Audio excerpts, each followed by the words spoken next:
Essa manhã nós temos o prazer, a honra de ter conosco o pastor Franklin, que está, por ocasião do lançamento do seu livro, Contra a Idolatria do Estado, falando em alguns lugares da nossa cidade. Nós temos a honra de ter nessa manhã, muita alegria o recebemos, para que ele, então, fale desse seu livro, desse seu trabalho, que vem numa hora muito importante, numa hora muito propícia para a nossa nação, para as nossas vidas. Às vezes você está tentando filmar, não se preocupe em filmar, porque hoje à tarde vai estar tudo no YouTube.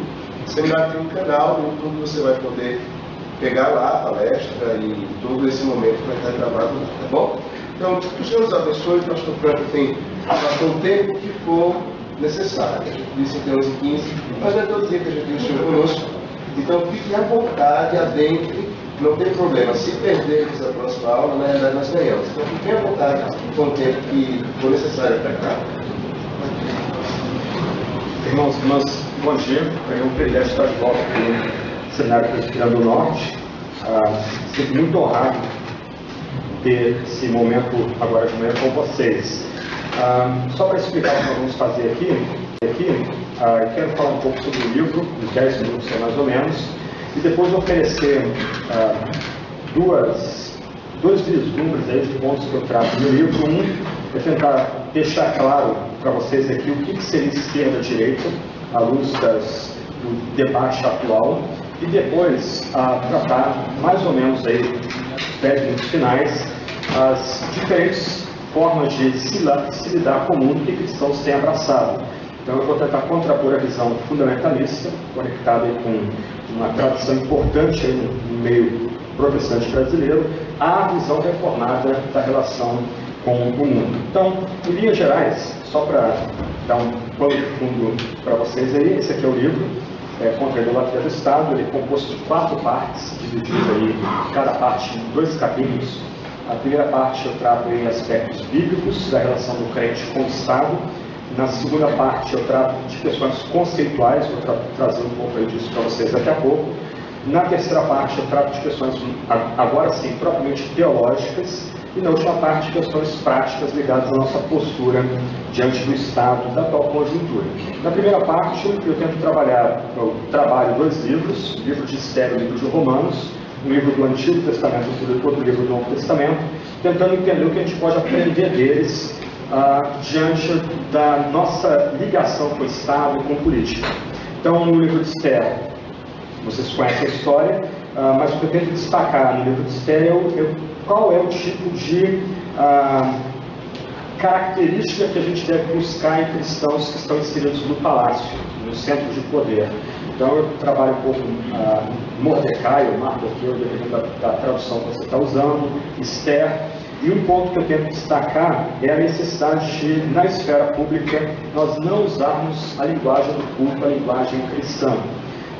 E isso eu tento tratar a partir do fato de o nome de Deus não ser empregado no livro de Esther.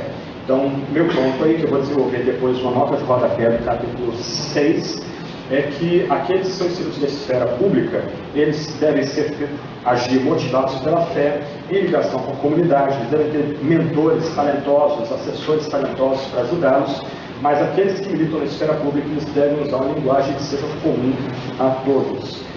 Em outras palavras, aqueles que estão na esfera pública não é chamado primeiro deles pregar. A gente vai para um comício, a gente não quer ver uma pregação do candidato a deputado, a vereador, a governador. O que a gente quer é saber o que ele programaticamente quer oferecer para o município, o estado ou a nação.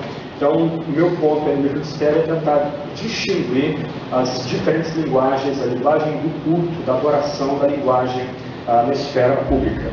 No segundo capítulo, eu trato Romanos, eu tento oferecer um outro tipo de leitura de Romanos, um tipo de leitura anti-imperial do livro de Romanos. Então, Romanos capítulo 1, versos 18 a 32, eu tento mostrar que o que Paulo está atacando ali são os poderes de Roma.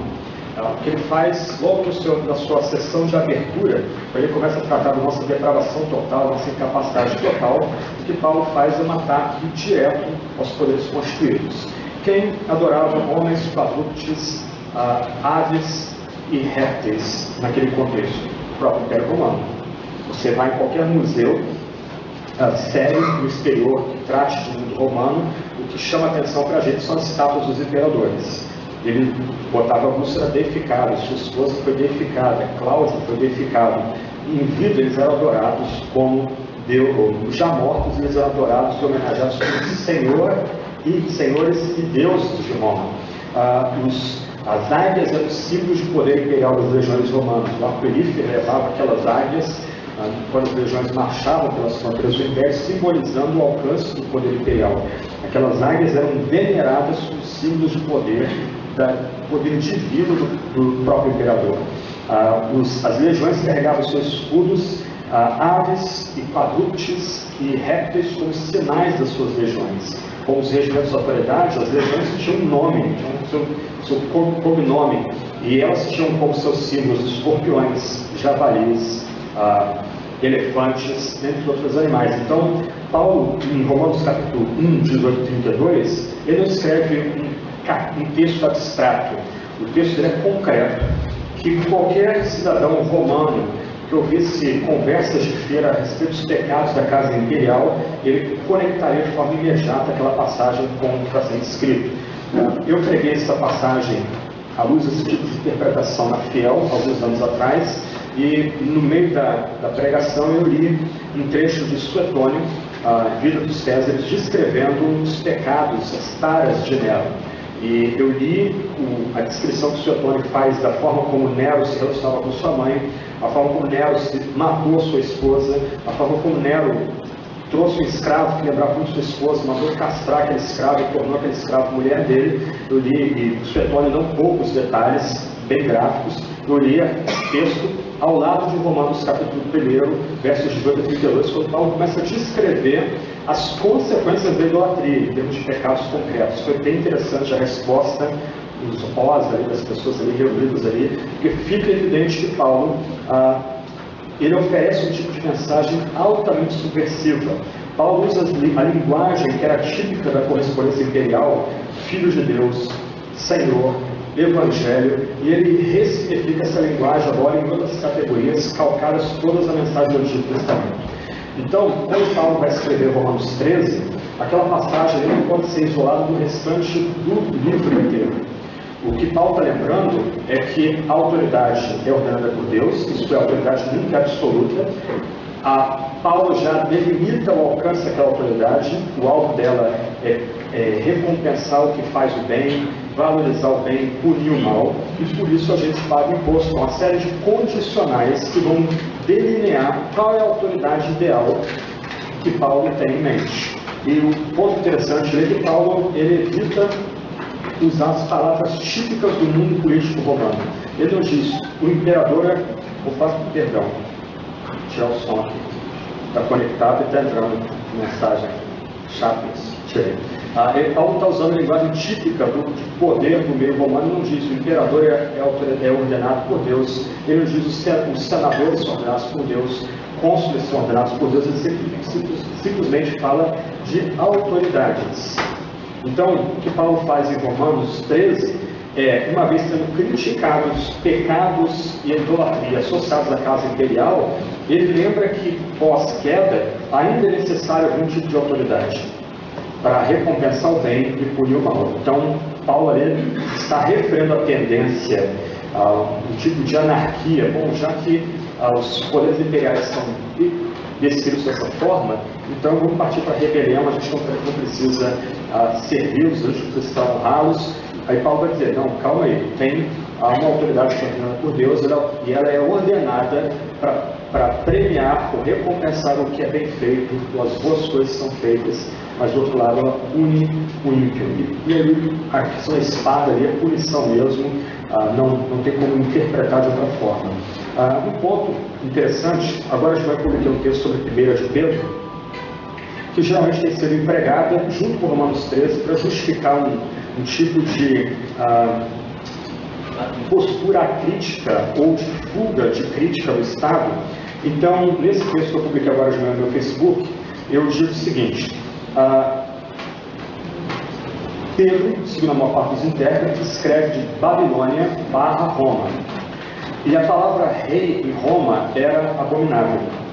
Desde o século VI a.C., a monarquia foi abolida em Roma pelo Senado, e qualquer político que levemente flertasse com a ideia de monarquia seria execrado. Júlio César é morto, 44 a.C., porque havia toda a desconfiança que o ditador poderia se tornar rei.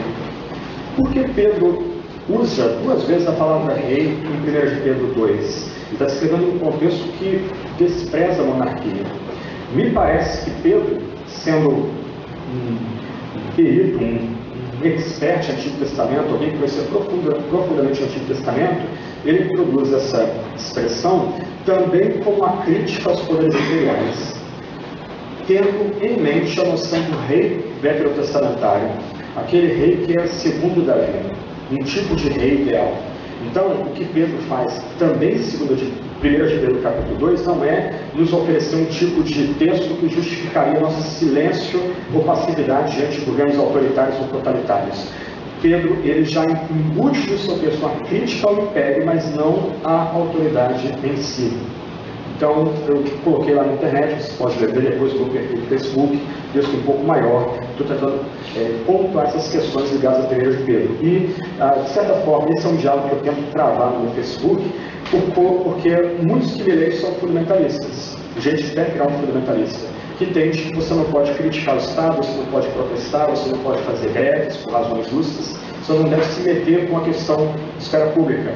O que, numa leitura um pouco mais densa, colocaria 1 de Pedro contra Atos 5, quando o mesmo personagem em Atos 5, diante dos poderes religiosos que serviam os poderes políticos e tentam suprimir a pregação do Evangelho, Pedro vai dizer com coragem: olha, importa obedecer a Deus e não os homens. Então, ambos os textos vão ter que ser harmonizados numa medida. 1 de Pedro, ele não está mudando o que ele ensinou antes. Há outras atenuantes, mas é um texto importante para a gente tratar aí.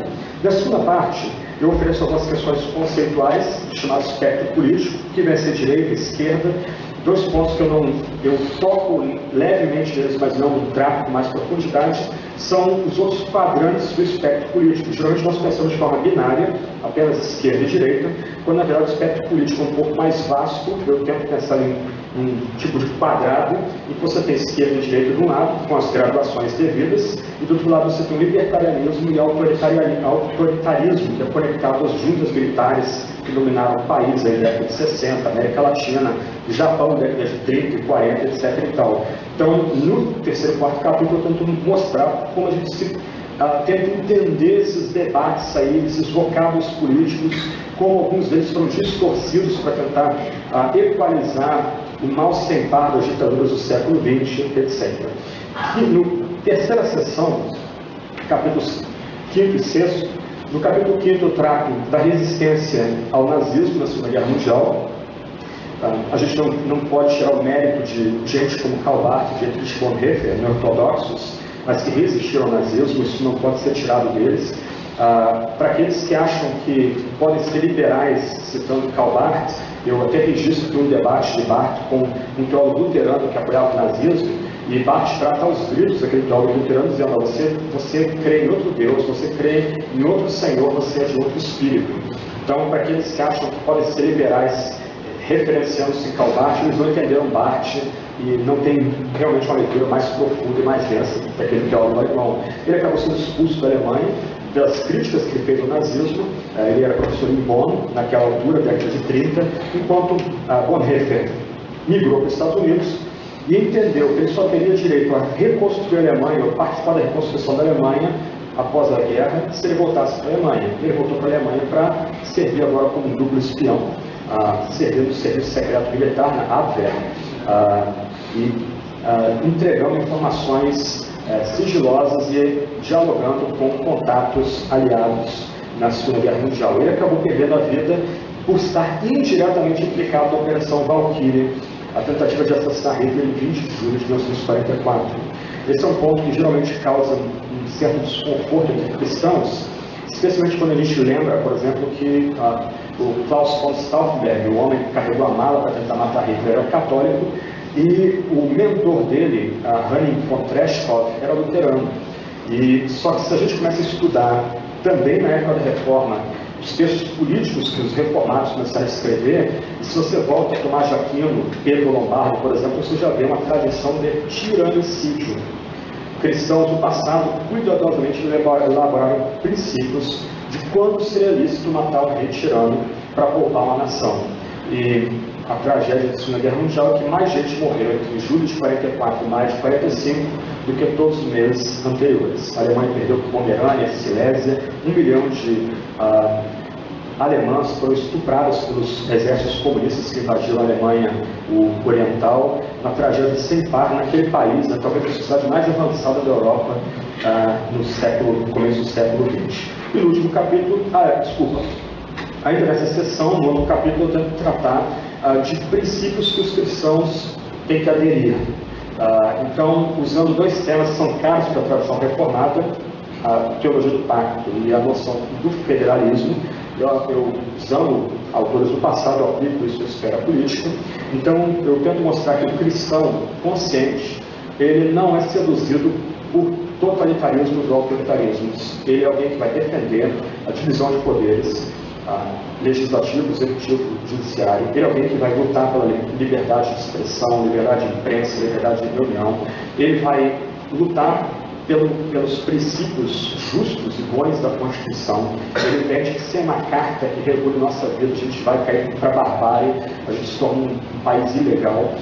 O cristão, do outro lado, ele vai ser atento ao pobre, ao órfão, à viúva, ao estrangeiro, ao que sofre violência, e ele vai fazer o bem a esses sem terceirizar suas boas intenções ao Estado. Ele vai entender que é tarefa dele se reunir com outras pessoas para minorar o sofrimento dessas pessoas em situação de risco. E no último capítulo, eu trato da relação da igreja com a violência, como a gente pode romper o impasse, um diálogo surdos. De um lado, as pessoas simples entendem que há necessidade de punição. As pessoas mais simples, que são mais inteligentes do que os ideólogos, mais pé no chão, elas entendem que tem que ter, o mal tem que ser refreado, o Estado tem que ter uma presença mais forte no combate direto à violência. Só que as esquerdas, elas interditaram o debate, porque elas entendem que os violentos, ladrões, assassinos, etc. e tal, são os socialmente próximos. E é toda uma questão conceitual que eu trato no meu livro, no Nota de Rodapé, mostrando como isso vem da Revolução Russa, os campos de reeducação tratavam de forma muito mais severa profissionais liberais, jornalistas, políticos dissidentes do que assassinos, estupradores, gente violenta, que eram considerados socialmente próximos. Nada novo debaixo do sol, mas como é que a gente rompe esse impasse? Trazendo a linguagem da fé para a esfera pública. Voltar a falar de pecado, voltar a falar da necessidade da responsabilidade moral e lutar para falar desses temas numa linguagem que seja comum ao incrédulo. Eu não tenho como, não trabalhei isso, muitos detalhes aqui no meu livro, mas a ideia é você, a partir da linguagem da fé, você usando, por exemplo, recursos que são comuns, filmes, romances, você tentar traduzir a linguagem da fé na linguagem que o incrédulo possa entender e possa concordar com você, e dessa forma você consiga mudar alguma coisa no seu município, no seu estado, quem sabe no país. Então, e depois eu termino com um capítulo bem prático, algumas dicas de como votar com sabedoria, que é uma aplicação dos pontos já elencados no capítulo 6. A partir de crenças como teologia do pacto, federalismo e etc., como é que o crente escolhe bem o seu candidato? Quais são os critérios que o crente deve ter para escolher o seu candidato? Então, em linhas gerais, esse é o conteúdo do livro, escrito aí não por paixão, mas por necessidade. O meu livro escrito por paixão, o último, é o Avivamento. Eu falei sobre ele ano passado com vocês aqui na capela. Aquele livro ali eu entendo que é mais importante do que esse, porque eu entendo que na atual conjuntura que nós vivemos, somente uma ação soberana de Deus transformando a igreja e daí transformando o seu entorno pode mudar o nosso país. Nós chegamos a um ponto que talvez crítico, talvez um dos pontos mais críticos da nossa história republicana, a gente não tem liderança política a contento para guiar a gente nessa situação. Mas avivamento é uma necessidade urgente nossa. Então esse livro aqui não é escrito para a paixão daquele, mas eu escrevi muito mais, primeiro para prestar contas a mim mesmo, como me portar nesse ambiente, e como ajudar outras pessoas a entender aí os riscos da idolatria ao Estado, de entender que o Estado e a política são redentivos, eles podem salvar as pessoas. Para o cristão consciente, a política é basicamente pragmática, desse é o ponto. O que nós queremos, cristão, pelo menos consciente, quer, almeja, é ter uma educação de qualidade, ter segurança, de fato. Não sei quantos viram aquela barbárie lá no Brás, as pessoas cercando o carro ali. Você vê aquilo, Somália, Eritreia, Etiópia, Sudão, aquilo não deveria acontecer num país de baixo lei constitucional, sob império da lei. Aquilo é barbárie. Cadê a sua segurança? Completamente à margem. Então, o que a gente deveria esperar é uma ação pragmática do Estado. Educação de qualidade, investimento em educação, e não um Estado gigante que acha que pode sarar a nação e se excluir nas várias esferas da nação. Ok, posto isso, eu queria tratar brevemente aí dois aspectos aí do livro.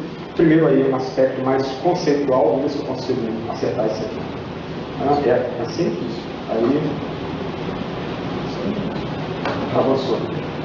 Ok, eu queria tratar um pouco brevemente, bem rapidinho com vocês, do que vem a ser a esquerda, a direita, e depois comparar um entendimento fundamentalista da relação do crente com o mundo com a visão que vem oriunda da reforma. Então, em linhas gerais, o que eu vou argumentar aqui no livro é que a posição esquerdista ela é basicamente estatizante e intervencionista. O que a esquerda intenta é que um Estado que é transcendente, ele intervenha em todas as esferas da sociedade. Esse é um ponto importantíssimo, vou voltar ali daqui a pouco, porque alguns vão oferecer uma interpretação diversa da esquerda, mas o meu ponto aqui, isso eu tento documentar historicamente aí no livro, a esquerda é estatizante e intervencionista. O foco da esquerda é o Estado. A esquerda vai entender que o Estado está acima das outras esferas da sociedade e é tarefa do Estado regular as várias esferas da sociedade. Nesse modelo, a esquerda há pouca ou nenhuma liberdade individual ou econômica. Quando muito, a liberdade de ordem sexual, liberdade contra a questão de drogas, mas liberdade de fato você não tem nem na esfera individual, muito menos na esfera econômica, até porque a esquerda vai patrocinar um tipo de capitalismo de Estado. Isto é, o Estado é interventor também na esfera pública, o Estado tem suas empresas, né, como a gente tem no Brasil, Petrobras, Correios, etc. e tal, e mais do que isso, o Estado vai fomentar conglomerados em que ele possa, de certa forma, partilhar o lucro desses conglomerados, acabando com qualquer possibilidade de livre troca, livre negociação, um ambiente em que você tenha realmente diversidade de escolhas, opções. A gente vê isso com os nossos celulares, serviço muito ruim, e fica evidente quando você vai para fora do país, você consegue comparar como o nosso serviço é ruim aqui, e muito culpa desse jeito intervencionista do Estado, que vai suprimir, em grande parte, a liberdade individual e econômica. A gente vê isso, por exemplo, na nossa esfera cristã, no discurso laicizante, né, laico, que o Estado tenta patrocinar, que é oriundo da Revolução Francesa. A noção do Estado laico que prevaleceu na Inglaterra e na América durante muito tempo é o seguinte: você tem a praça e qualquer pessoa, crente ou não crente, ele pode pegar ali um caixote, botar no centro da praça e ficar de pé para fazer o seu discurso. Na visão da Revolução Francesa, cujo lema era nem Deus nem mestre, qualquer pessoa pode ir para a praça, menos os cristãos.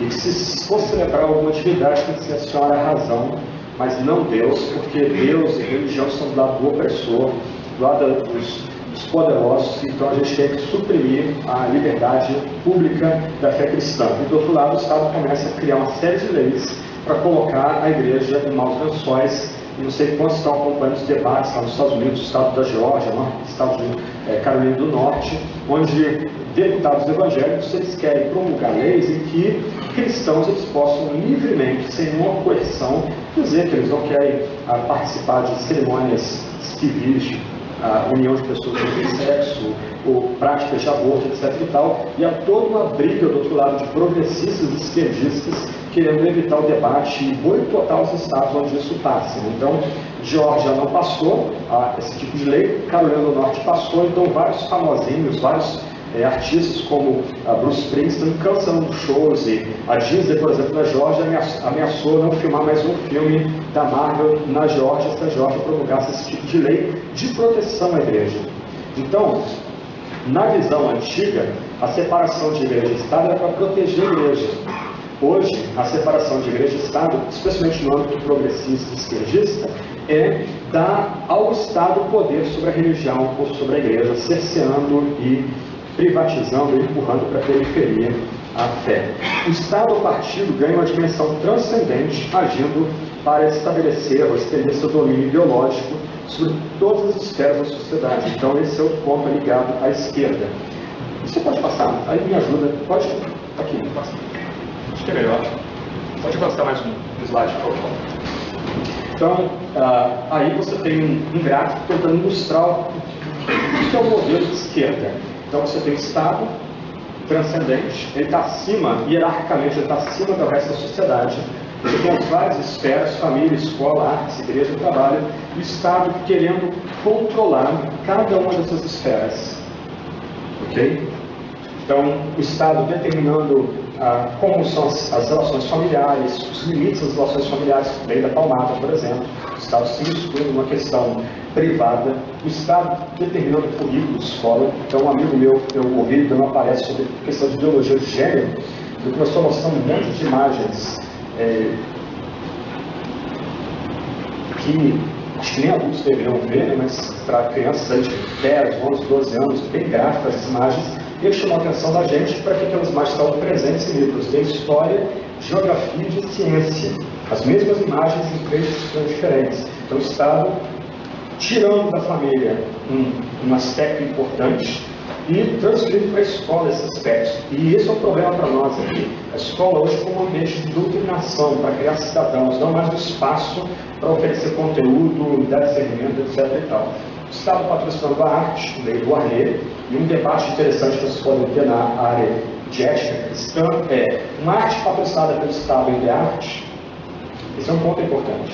Até que ponto uma arte patrocinada pelo Estado já é mera panfletagem, mera propaganda, né? Como o Lula, filho do Brasil, que foi um fracasso aí no país, mas o governo derramou dinheiro no filme para tentar, inclusive, passar uma ideia de Lula como uma espécie de messias, todo o filme usando e abusando de metáforas e imagem cristã. O Estado tentando controlar a igreja, regular a igreja. Começaram a se falar de sindicatos de teólogos, né?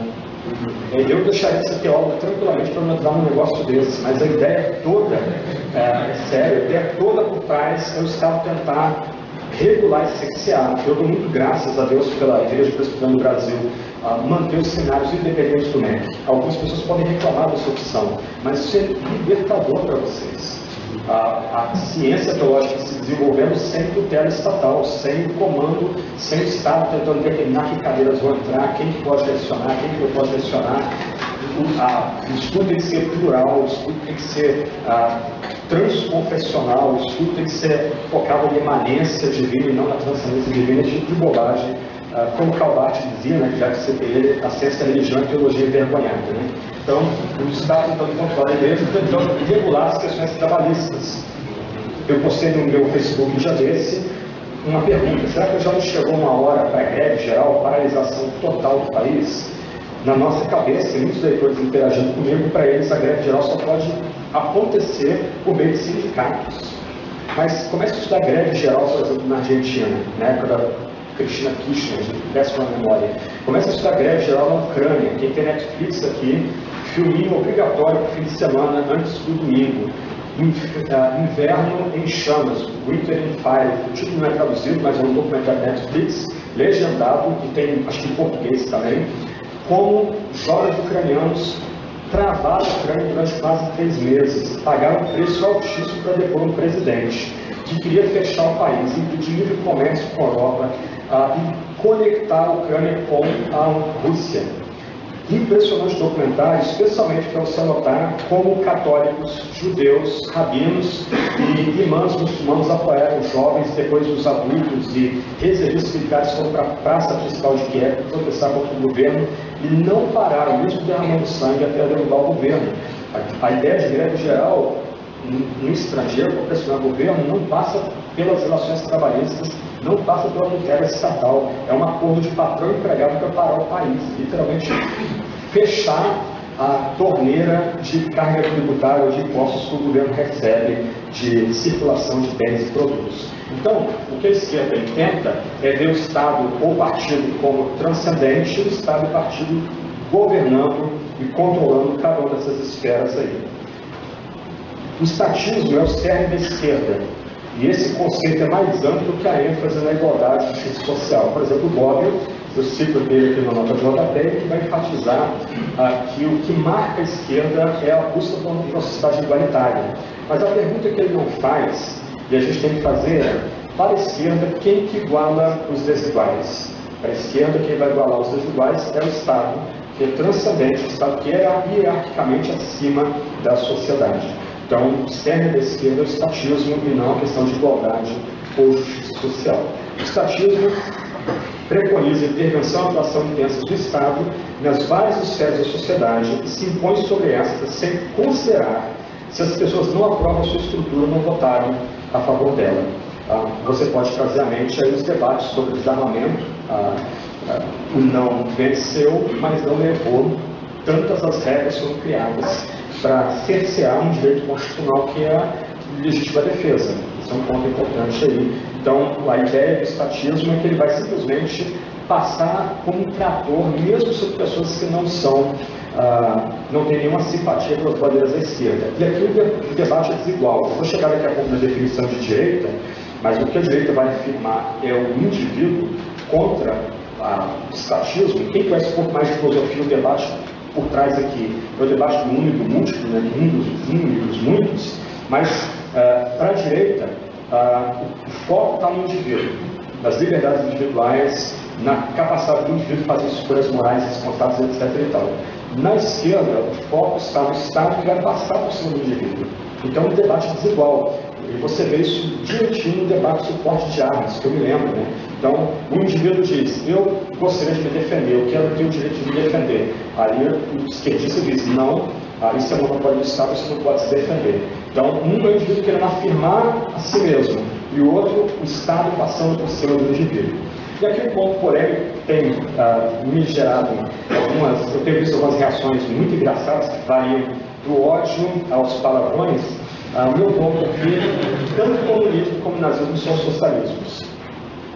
O comunismo, um socialismo de classe internacionalista, e o nazismo, um socialismo ético e nacionalista. Eu documento todo esse debate no meu livro. É um debate que não chegou, ou tem chegado muito devagar aqui no país. Na Europa, gente que começou a trabalhar isso, por exemplo, Hannah Arendt, década de 50, Friedrich Hayek, década de 40, um pouco antes. Depois, Ernst Noth, um historiador e filósofo muito conceituado na Alemanha, François Furet, um outro historiador francês, filósofo francês muito famoso. Só que esse debate nunca chegou aqui. Por quê? Porque a esquerda dominou o debate dentro da academia e, para equalizar os debates, falou-se de Stalin, tem que falar então de Hitler com alguém da extrema direita.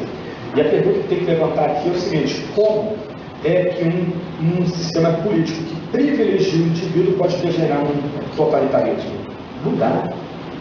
E hoje, um ponto importante do debate é estudo comparado da sociedade soviética e alemã, década de 20 até década de 40, com a Segunda Guerra Mundial. São exatamente similares. As grandes diferenças aí são as seguintes. Eu coloco aqui no quadro.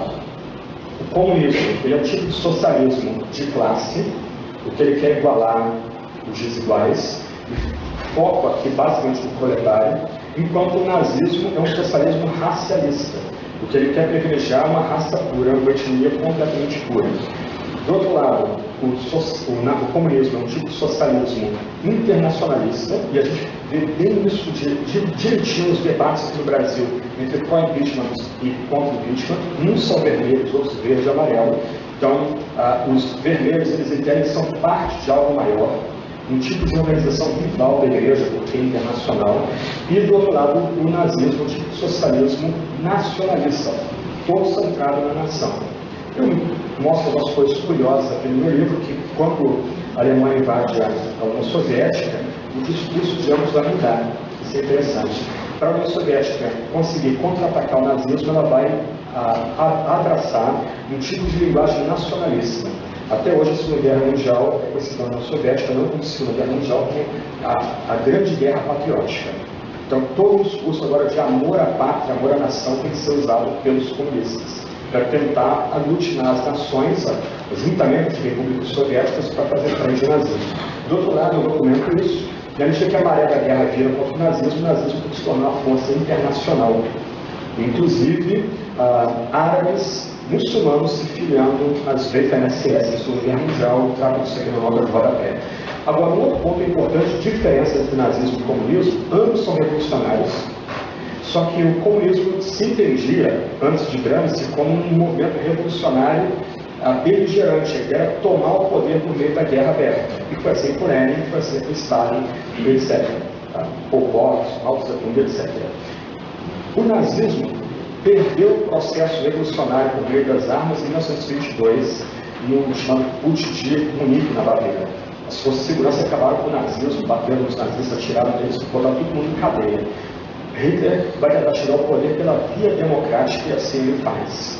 Ele chega a chanceler com eleições diretas, eleições limpas e maciçamente votado por luteranos e católicos. Isso é documentado por Richard Evans no livro Ascensão do Terceiro Reich, com mapas e tabelas, quem votou em quem na década de 30. Então essa é outra diferença importante entre nazismo e comunismo. Mas hoje, Richard Wagner tem um livro sensacional publicado em português chamado Ditadores.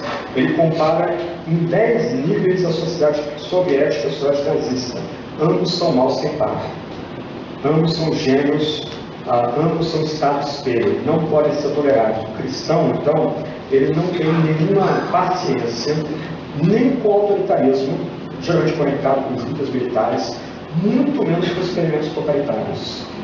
Porque o cristão, ele sabe que só Deus é rei, legislador e juiz. Nenhum ser humano pode ter em si mesmo esses 3 poderes.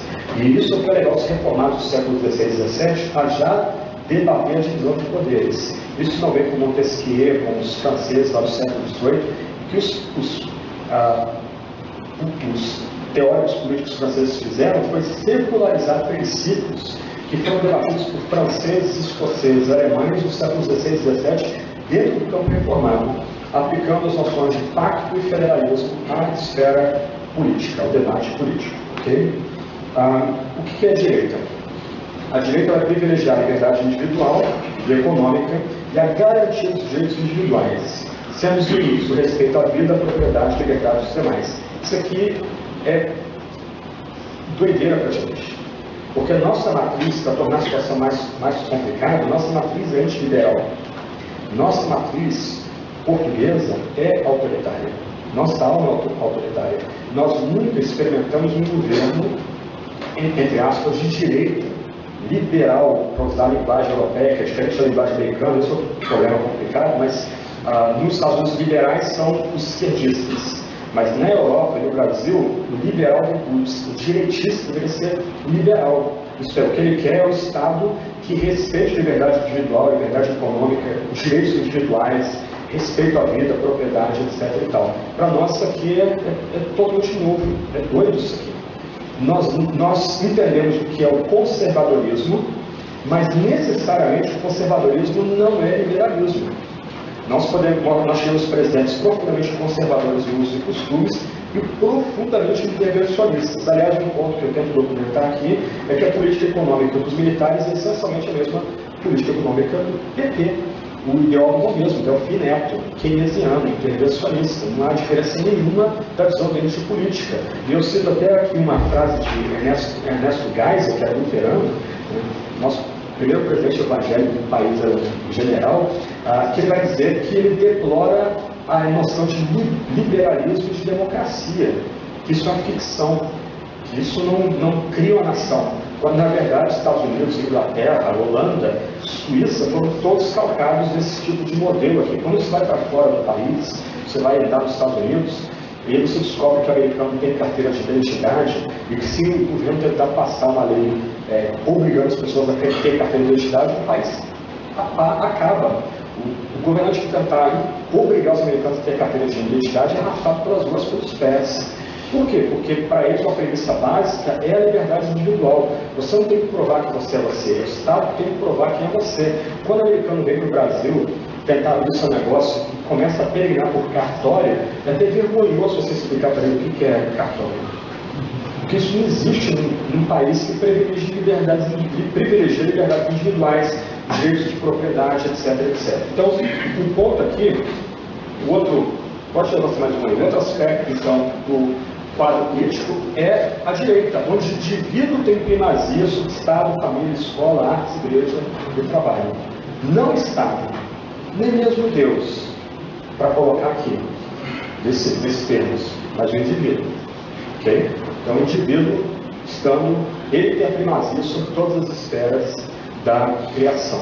Okay? Então, isso que é direita. Então, quando eu debato com pessoas que ficam ofendidas quando dizem que o nazismo não é extrema-direita, a minha pergunta é, peraí, deixa eu entender. A direita privilegia o indivíduo. Esse é um ponto pacífico, tanto de escritores de direita como de escritores honestos de esquerda. Esse é um ponto. Como um projeto ideológico que privilegia o indivíduo, as liberdades individuais podem se degenerar numa ditadura militar como o nazismo. Não dá, alguma coisa não bate na conta. Por isso que a extrema-direita hoje é mais bem caracterizada em anarcocapitalistas e libertários. Qual o debate desses dois grupos aí? O Estado tem direito de legislar a lei? Esse é o ponto que eles estão tentando frisar. Para um anarcocapitalista, para um libertário, é abominável o Estado impedir o aborto. É abominável o indivíduo que está unido com a pessoa do mesmo sexo ficar pensando, eu quero a chanção do Estado para a minha união. Não, o Estado tem que se meter nessas questões, porque o indivíduo tem primazia sobre o Estado. O Estado simplesmente é regulador. Há problemas aí, mas o meu ponto aqui é tentar mostrar para vocês o que seria de fato a extrema-direita, que a gente não consegue entender aqui no Brasil, porque a gente está toda hora esbarrando com o Estado criando mais problemas muitas vezes do que ajudando. Isso é um paroxismo. As pessoas criticam os políticos, mas eles querem mais o Estado quando o Estado fracassou no país. Ponto. O que o Estado tem feito que está certo nos últimos 10 anos? O Estado fracassou fragorosamente. O Estado inchado, pesado, corrupto, sugando o melhor das nossas riquezas. A gente chega a pagar 40% de imposto ao Estado.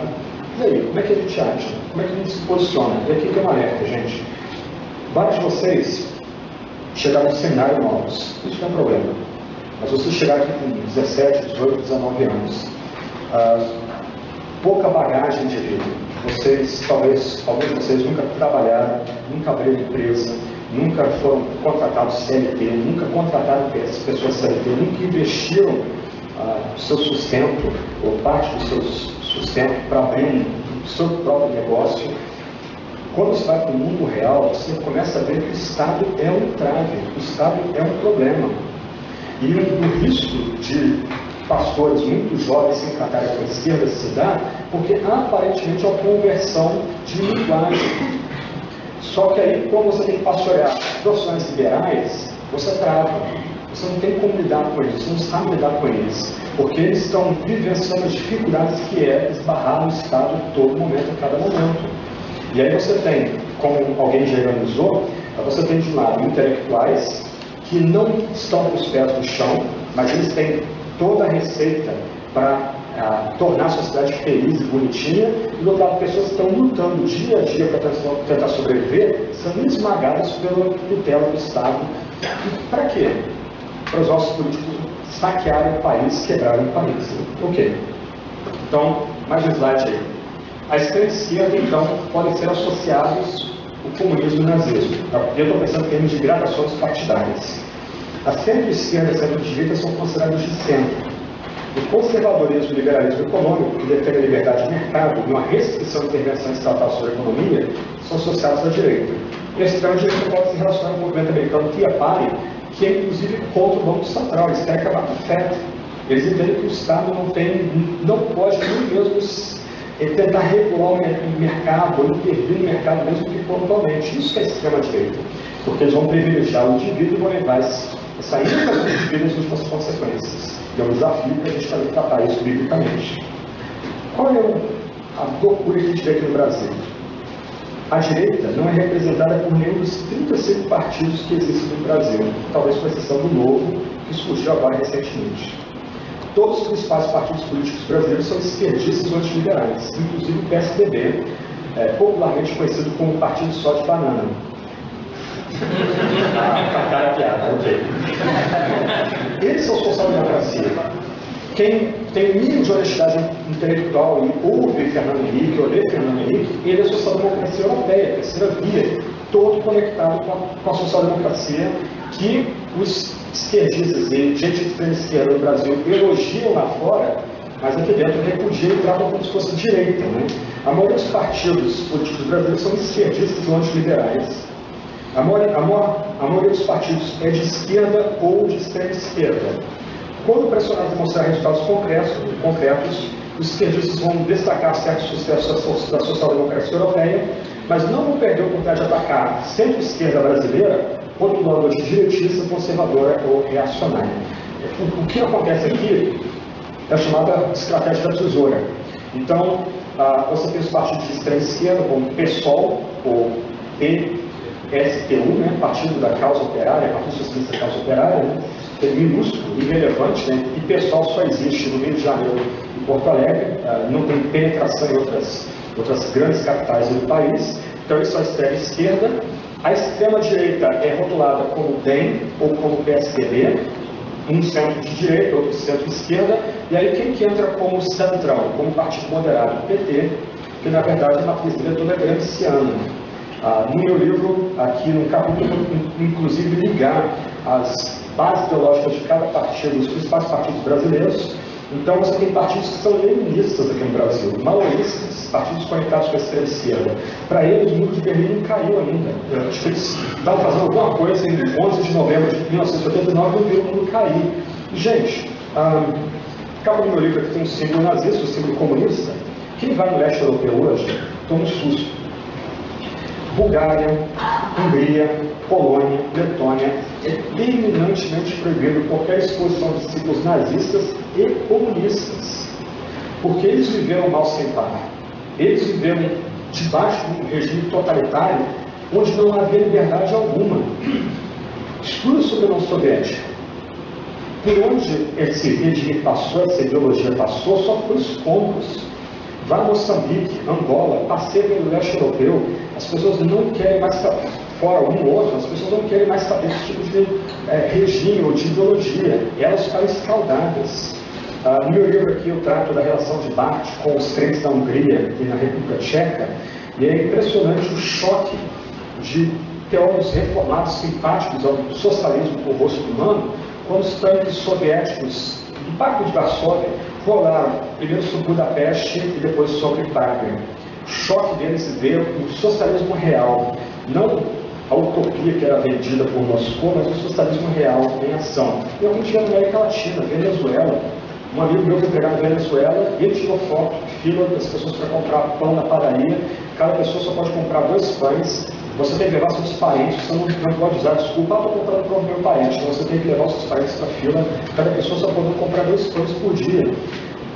Só que do outro lado, a liderança dos partidos vê em taxas super confortáveis, arame-farpados, cercas imensas, todos cercados ali por mato, por floresta, guardas, mas eles usando o bom e melhor que o Ocidente produzia na década de 80. Então é curioso como é que a gente cinca um pouco a ideologia funesta. E como alguém já brincou, né, eu acho engraçado quando começa a tratar desses aspectos históricos, aí alguém de esquerda diz, mas você não conhece a esquerda real, o socialismo real. Aí eu digo, puxa, socialismo então é a ideologia mais traída, vamos usar outra palavra, né, da história. Né? Foi traída por Lenin, foi traída por Stalin, foi traída por Pol Pot, foi traída por Mao Tse Tung, foi traída por Chaves, foi traído em Cuba, foi traída em Angola, Moçambique, todo mundo traiu a esquerda. O marxismo de Marx é a ideologia mais traída em toda a história, para usar uma expressão um pouco mais dura, pesada, sei lá. Mas o fato é que, se você notar, todo o debate é religioso. A ideia é esperar o outro mundo possível que vai se realizar. Quando você começa a estudar um pouco mais a fundo o marxismo, o que começa a ficar evidente é que ele não é heresia cristã, porque ele não veio do nosso meio, mas ele é um polo oposto do cristianismo sem Deus. Ele tem seus documentos fundantes, ele tem sua visão de antropologia, tem sua visão de sociologia, sua visão de milênio. É basicamente um pós-milenarismo, desculpa, do pré-milenarismo que muitos do nosso meio têm. Eles anseiam a vinda do milênio, onde aí você de fato alcança uma sociedade socialista, igualitária, etc. e tal. Mas como o Wolfgang Pannenberg menciona a teologia sistemática deles, esse milênio nunca chegou e só deixou uma pilha de bilhões de cadáveres. Hoje está considerado o maior genocida europeu, mais do que Hitler. Isso não é relativizar o nazismo, isso é história. Okay? Eu fui no campo de concentração, Sachsenhausen, 40 minutos de Berlim. Curiosamente, esse campo ficou aberto de 1933 a 1945, Martin Niemöller ficou preso lá, e na verdade foi prestar uma homenagem a ele, a cela dele preservada, tem uma foto dele na cela, e você homenageia ele no jardim, corta uma flor e joga dentro da cela. É a forma de homenagear Niemöller, amigo de Bonhoeffer, e os cuidadores da igreja protestantes. Ao fim da guerra, a NKVD, o Serviço Secreto Soviético, tomou posse daquele campo, e o campo ficou aberto até 1953. Percentualmente, morreram mais pessoas enquanto o campo esteve sob a tutela comunista do que sobre o nazismo. E está lá, documentado. Você anda no campo, tem a parte que era dos comunistas, soviéticos ali, matando dissidentes, jornalistas, profissionais liberais, ex-militares que serviram a Alemanha nas vezes da Segunda Guerra Mundial. Percentualmente, menos gente foi presa pelos comunistas e mais gente morreu sob o comunismo do que o nazismo. Deu documentos aqui dando inclusive as fontes do próprio site oficial do campo de Sachsenhausen. Ok. Rapidinho aí, dois modelos rivais entre protestantes. Então, dois modelos rivais no campo político, dois modelos rivais entre os protestantes. Nossa matriz é fundamentalista, basicamente fundamentalista. Calvinismo é um movimento bem novo entre o nosso meio, entre presbiterianos, talvez no final da década de 80, na década de 90, começou uma ressurgência de estudos sobre o que é reformado de fato, mas nossa matriz é fundamentalista. E ela veio na bagagem dos missionários americanos que vieram para cá, séculos XIX e XX, e ainda são um modelo para muitos de nós aqui. Essa ideia defende não só a separação do Estado, mas também a separação de outras esferas da criação, percebemos como pecaminosas e impedidas de qualquer possibilidade de redenção.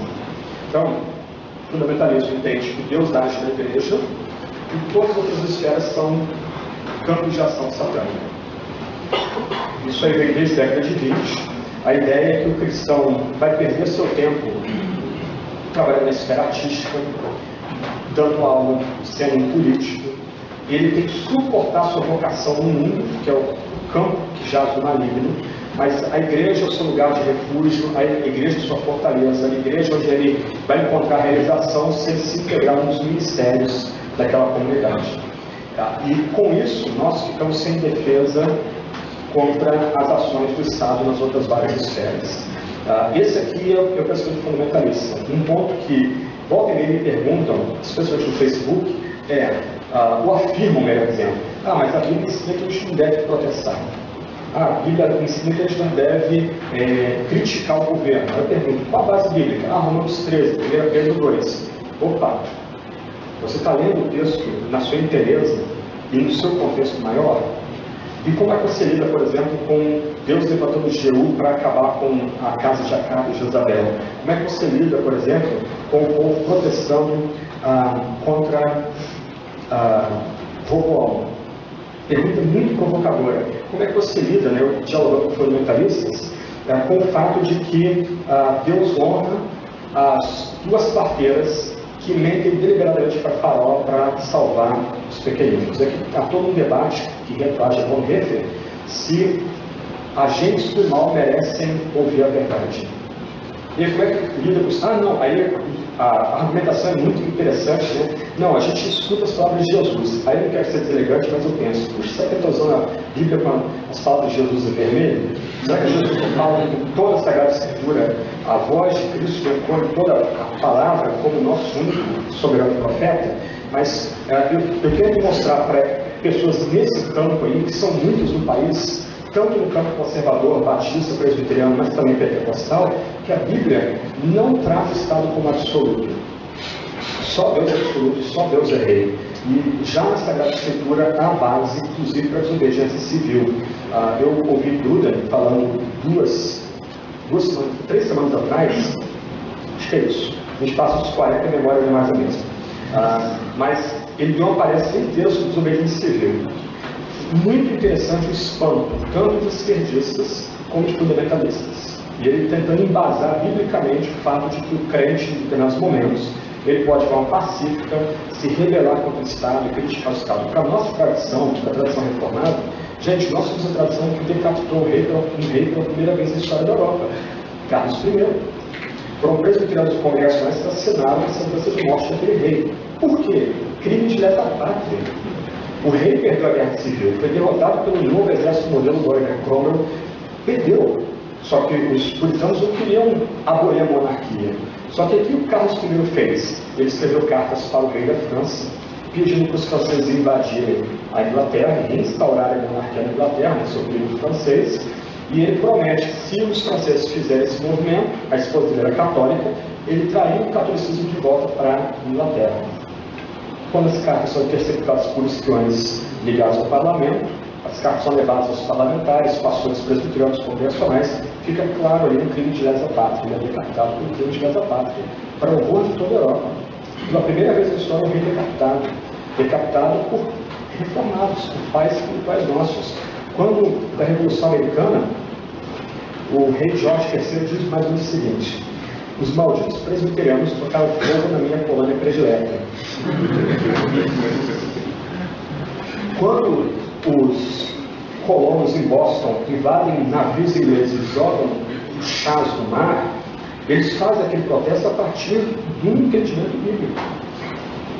Que, já que o federalismo bíblico se aplica também à política, não pode haver taxação do imposto sem representação digna. E por isso eles foram à luta.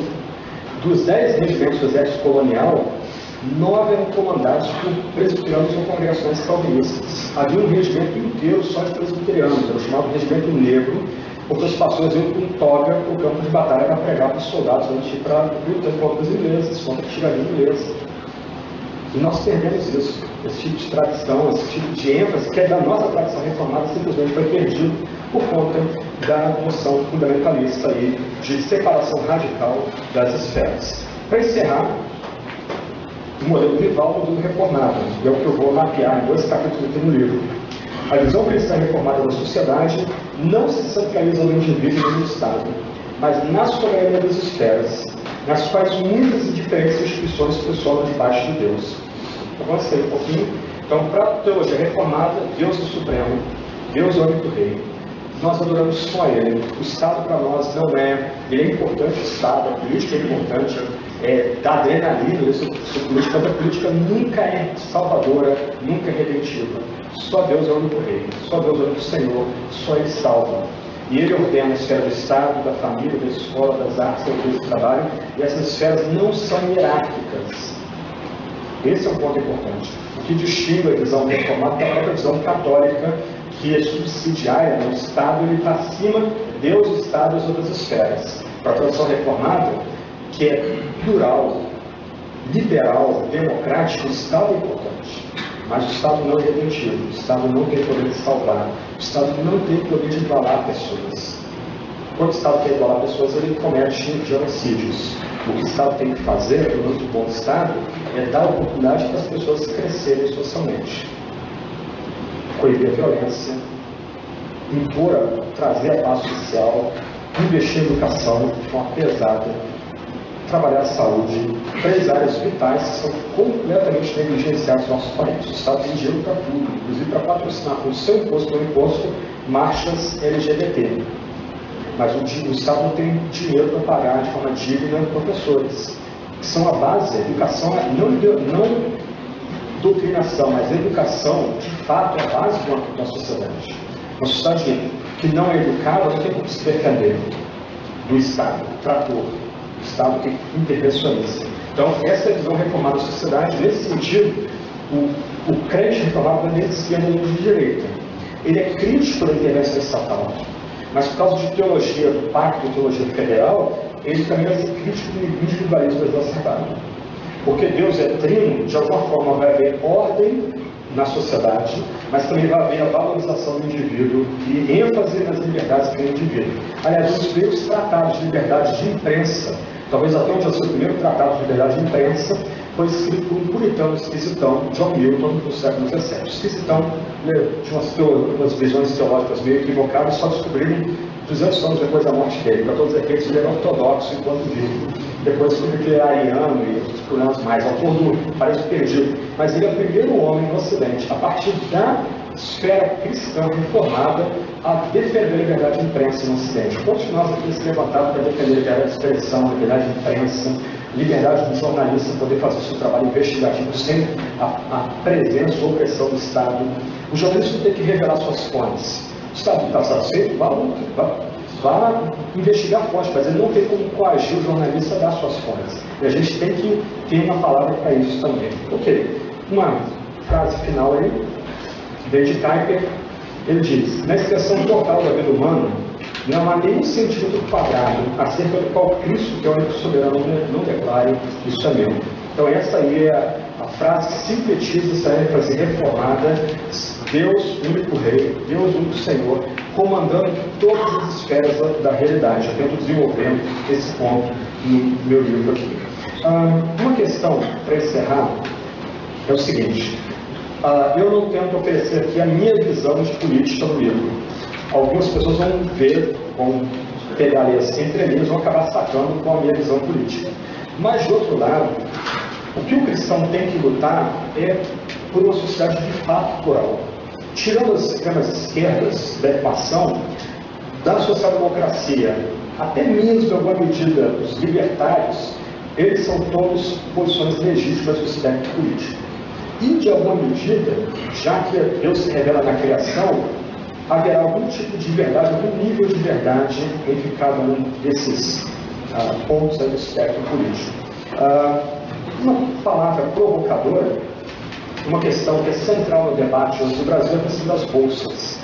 Ela não é uma invenção do Lula, ela vem de FHC, a FHC começou com os projetos de bolsa, e a FHC trouxe essas ênfases para o Brasil por causa da social-democracia europeia. Muito forte nas sociais-democracias europeias a noção do estado de bem-estar social. Mas presta atenção, qual é uma pressuposição dos programas de bolsa no estrangeiro? É que elas são um investimento. Eu, agora, por meio dos meus impostos, e visto naqueles que não têm como viver dignamente hoje, para minha aposentadoria, essas pessoas bancarem meu tempo de descanso. Só que a noção do estado de bem social quebrou a Europa e está quebrando o nosso país também. Então, essa outra área que a gente vai precisar debater aí na minha área mais na economia e fazer teologia para fugir de ciências exatas, mas me parece que vai ser uma área-chave do debate. Algumas pessoas vão dizer: mas a social-democracia deu certo na Suécia, deu certo na Noruega e Dinamarca. São estados quebrados. Okay? Na França, há necessidade hoje de diminuir a carga de horário trabalhista, porque não há o estado previdenciário, o estado de bem-estar social não tem como se bancar mais na França. Situação muito complicada, então essa é uma questão de se pensar. E no nosso caso aqui, quais são as contrapartidas daqueles que estão em bolsa do Estado? Tem que ter algum tipo de contrapartida e alguma porta de saída para alguma hora essas pessoas poderem caminhar pelas próprias pernas. Um ponto aqui é o seguinte: nós vemos hoje uma crise gigantesca, política, social, econômica, reflexos em todas as esferas da sociedade, mas preste bem atenção no que eu vou dizer aqui. Nós pagamos hoje, em média, 36% de imposto para o governo. Alguém já brincou que pagamos impostos europeus para termos serviços haitianos, ou africanos. A contraparte do Estado é mínima, medíocre, e para dizer pouco aqui. Nós temos uma inflação crescente, já temos sido dito aí que ela subir mais de 4 pontos, o país quebra. Nós retroagimos há mais de 50 anos economicamente, mas olha só, mesmo assim, pessoas continuam trabalhando, pessoas continuam comprando. Por quê? Porque diferente da caricatura que se faz, o brasileiro médio, ele é inventivo, ele é criativo, ele é trabalhador. E o que atrapalha para ele, o que atrapalha muitas vezes o Estado. Pensa naqueles milhões que trabalham informalmente. Aí o Estado criou super simples. Experimenta entrar no super simples e começar a ganhar um pouquinho mais. Rapidamente você vai ter que mudar para uma categoria toda burocratizada que você pode agora está pagando muito mais impostos do que quando você entrou no super simples. Tipo pegadinha do malandro. O Estado é um entrave, o Estado é um problema. Um Estado como o nosso, antiliberal, intervencionista, ele é muito mais problema do que ajuda. Então, muitas vezes o brasileiro, que na média é inventivo, trabalhador, criativo, quando ele usa o jeitinho brasileiro, usa para o bem, para ele ter vida digna, a família ter vida digna, ele muitas vezes é atrapalhado pelo próprio Estado. Né? Presta no processo burocrático para você abrir sua própria empresa. Tenta explicar isso para o europeu americano, o cara não entende, o cara desanima rapidinho de abrir empresa no Brasil, ou, se não, para pagar propina. Aquele velha jogada de criar dificuldade para vender facilidade, para tentar trazer a empresa dentro do país. Então, muitas vezes, o Estado gera problemas quando ele quer facilitar a vida do brasileiro. E aí tem outro problema. Mesmo com a crise que nós vivemos, nós temos poder de compra. Imagina se a gente tivesse uma carga tributária racional, digamos de 25%. 20% já seria muito demais, porque o nosso governo, todo governo é voraz. Mas imagine uma taxa tributária mais baixa. Imagine uma forma mais simples de você pagar seus impostos. Eu converso com gente que tenta abrir seus negócios. Eu trabalhei sobre uma cervejaria especializada no Santa Catarina que abriu, começou a vender cerveja para todo o país. Rapidamente criando tantos entraves legais que para eles só ou compensa fechar ou vender cerveja só para Santa Catarina. Não compensa mais vender cerveja para o resto do Brasil, porque ele tem que pagar imposto na saída e vai pagar imposto na entrada e tem que recolher imposto para os dois. Tanto no estado onde sai, no estado é vendido. Ele disse, eu vou ter que contratar uma pessoa só para fazer isso. Tantas guias e tudo no papel, nada online. E aí, como é que a gente lida com isso? A gente vai continuar querendo mais Estado, achando que o Estado pode redimir a gente, pode salvar a gente, ou a gente vai começar, a partir dos nossos cultos, igrejas, a lembrar que o Estado é importante, mas o Estado não pode tudo. O Estado tem que ser limitado. Ele tem que diminuir em alguma medida. E a gente tem que abrir espaço para o que Kuyper chamava de estruturas intermediárias. Quando você começa a pregar o alcance social da teologia bíblica, da teologia sistemática bíblica, o que vai acontecer é que pessoas na igreja vão começar a se sentir chamado para militar na esfera política, para militar na esfera social. Você vai ver pessoas se conectando, por exemplo, para criar uma associação para ajudar uma comunidade carente, uma favela, voluntariamente dentro da igreja. E eu encerro dessa forma. Eu fui pastor na favela 3 anos e meio no Rio de Janeiro, no Cosmo Terra, a comunidade dos Guararapes. E quando eu cheguei lá, a senhora Rosinha, de Ruim Memória, ela tinha acabado de fechar uma série de trabalhos sociais que ela abriu naquela comunidade para angariar votos. Foi eleita, fechou tudo. A partir de Kuyper e orando, nós entendemos que a gente tinha que entrar nesse vácuo. Era obrigação dos indivíduos, não da igreja. E orando ali, Deus estava trazendo um casal de holandeses da Jocum para servir com a gente só na área social. Nós sentamos, elaboramos regimento interno, ONG trabalhando separado da igreja, a igreja não tinha nenhuma ingerência na ONG, a ONG não tinha nenhuma ingerência na igreja, era o pastor da comunidade, mais nada.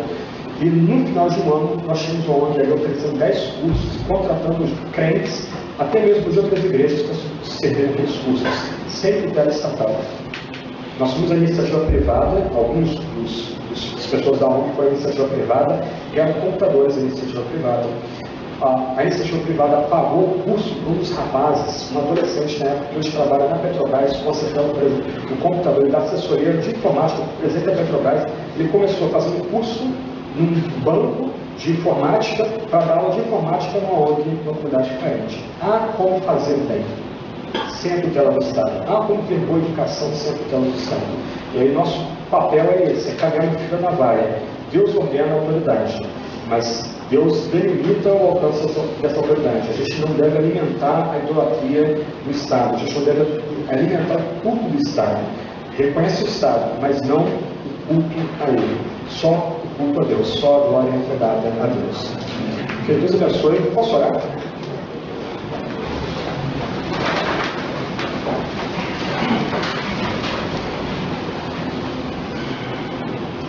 Senhor Deus, Tu és o único Rei, Tu és o único soberano, o único legislador, o único juiz. Não há outro Deus para o Senhor. Tu que és Pai, Filho e Espírito Santo, adorado na glória. Nós prestamos todo o culto a Ti. Nossa lealdade última é a Ti. Nosso coração pertence só a Ti e a mais ninguém. Ó Deus, ajuda-nos a entender essas questões do livro da Tua Sagrada Escritura, fonte de revelação para nós. Ajuda-nos, ó Deus, a valorizar os bons governantes, aqueles governantes que o Senhor levanta. E ajuda-nos, ó Deus, a resistir, dentro dos direitos constitucionais, como pacificadores aos maus governantes. Ajuda-nos a fazer a devida crítica, honesta, sóbria a esses. Em tudo, ó Deus, que a gente seja cativo à Tua palavra, somente a Tua palavra. Em tudo a gente lembre nossas responsabilidades com o pobre, com o órfão, com a viúva, com o estrangeiro, com o que sofre violência. Ó Deus, não deixe-nos ser cegos para esses, mas ajuda-nos a nos inclinar em favor para eles. Mas, outro lado, ó Deus, esforça corações e mentes, que a gente preste culto e adoração só ao Senhor. Tão somente o Senhor, porque só Tu salva.